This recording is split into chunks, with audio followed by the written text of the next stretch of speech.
your plans? You know that we were one of the very few banks that followed Mr. Enria's position in moving into consolidation. But we made a consolidation within our country because we made the acquisition of UBI, and we were probably the first bank in the last 3-4 years to move and make a significant acquisition within the country. To move into a cross-border consolidation, you need to create value for your shareholders.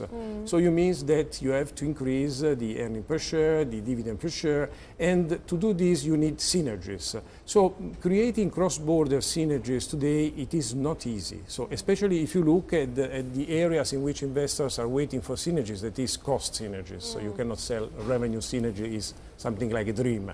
You need to do something on real and in the short term. And today, to deliver cross-border synergy on the cost side is not easy. So I think that we have to wait probably for a banking union to move into a real significant cross-border consolidation. But we need to do, because otherwise Europe will remain a marginal group of countries in comparison with USA and China. So it's impossible to compete without a significant giant in banking sector. For sure. And Giuliana's question was about cross-border. Let me just ask you domestic, because obviously there's a lot of speculation internally about some domestic consolidation. Banco BPM is the one that always comes up. Where do you stand on that debate, given you are in a pretty decent capital position now too? So let me say, if we were in a position to make an acquisition in Italy, we can create significant value for our shareholders. We have a problem of antitrust, because today, as I told, we have a market share of 30% deposit, 30% mutual funds, 20% insurance products. So we have a significant problem in terms of antitrust.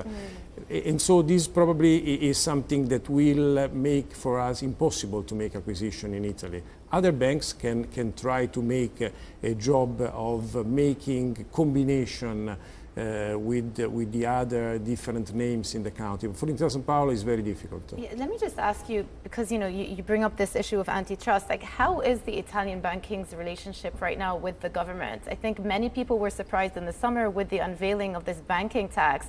We know it's been watered down, and it seems like it's created a lot of fuss just to raise, at most maybe a couple of billion euros. So just to give you a realistic point, so in a country you cannot have negative relation between the banking sector and the government. So it is unbelievable. So you can have some phases in which you can have a dialectic approach, you can have some points in which you have to discuss, but at the end the target is a common target, and it is to work in order to increase the growth of the country, and to work also, like in Intesa Sanpaolo, for reducing the inequalities in the country with social investments for poor people in the country, because the target of the government is to work in order to improve condition of people and families in the country.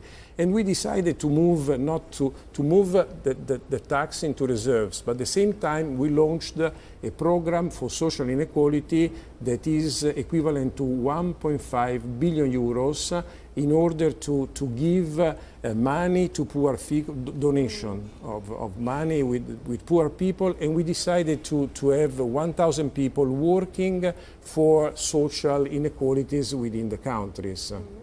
Just coming